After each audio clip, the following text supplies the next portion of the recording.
is Top Accolade African News Update. I am Toyibifa Japarich.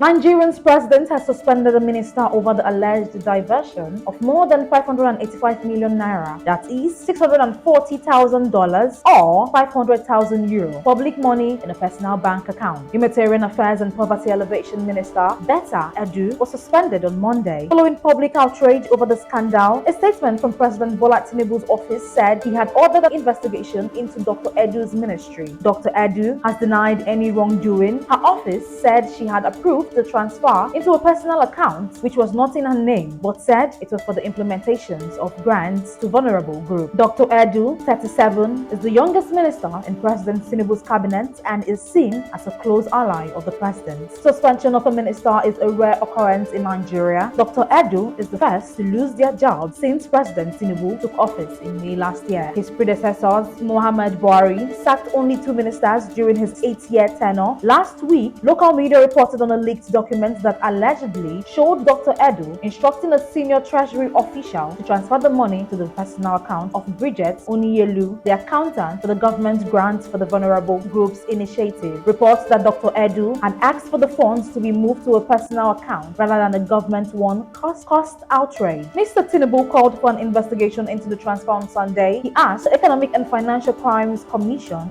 (EFCC) for a thorough investigation into all aspects of the financial transactions, including the Federal Ministry of Humanitarian Affairs and Poverty Alleviation, said a statement released on Monday. Mr. Tinubu asked Dr. Edu to comply with the investigation. He also asked for the reform of government institutions that run National Social Investment Program (NSIP) initiatives like the Grants for Vulnerable Groups that aim to tackle poverty, stressing a need to win back lost public confidence.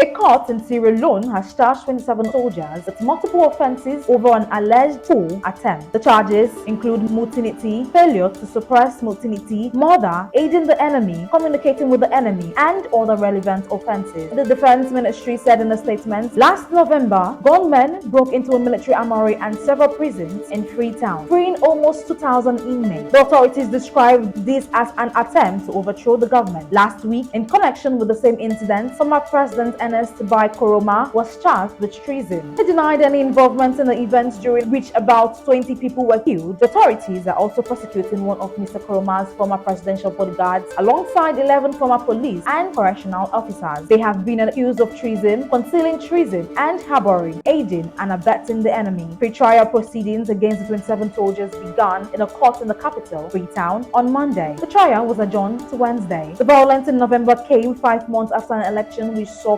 current President Julius Maada Bio re-elected for a second term. The results were rejected by the opposition and criticized by international observers for a lack of transparency.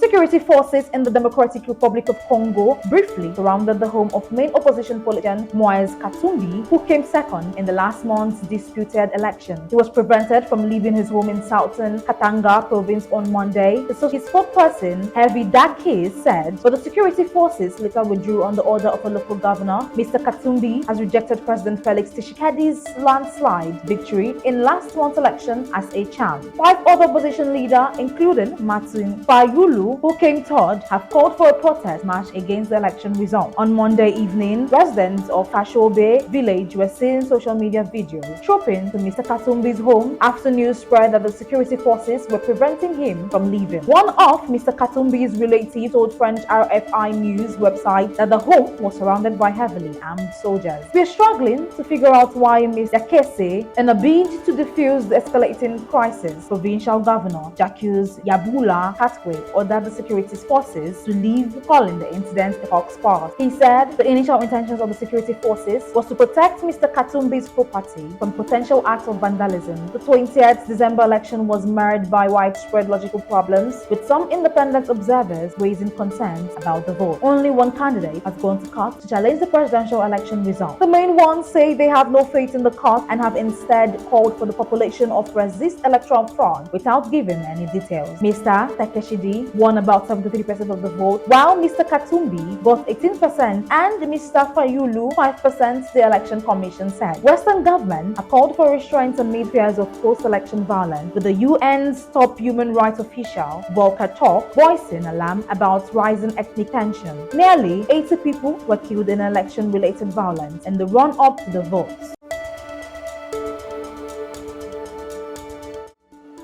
The UK-based Charity Action on Armed Violence (AOAV) recorded a 122% increase in civilian fatalities caused by explosives in 2023. The rise is largely due to the war being fought between Israel and Hamas in Gaza, conflict in Ukraine, Sudan, Myanmar, and Somalia also contributed. AOAV is a London-based charity which records and monitors evidence of armed violence against civilians worldwide. Its reporting and analysis is used by international forums such as the UN. It has also presented its evidence to the UK's Parliament. In 2023, Action on Armed Violence identified at least 7,307 explosive incidents around the globe, up from 4,322 recorded the previous year. The attacks caused the death of at least 15,305 civilians, counting for a rise of 122% from 2022. 10 of thousands more were injured. AOAV describes Israel's war in Gaza as a major cause for such dramatic increase in civilian casualties, accounting for around one-third of the global total. It recorded 920 incidents of explosive weapons used in Gaza, resulting in 9,334 people being killed. That is lower than other estimates. AOAV says its data does not capture all harm, but does not highlight clear trends in explosive violence. It says the data includes reports from the reputable media organizations. Action on Armed Violence says the use of air-launched weapons across the globe increased by 426% in 2023, rising from 519 incidents in 2022 to 1,694 last year. Israel has repeatedly stated it has taken unprecedented steps to avoid civilians' casualties, including issuing warnings in advance of airstrikes. But AOAV's research shows that when explosive weapons are used in populated areas, the vast majority of those injured are likely to be civilians. AOAV's director, Ian Overton, says its data should be a stark warning to state that using explosive weapons in urban areas disproportionately impacts civilians. The charity also recorded a significant increase in the use of ground-launched weapons in 2023.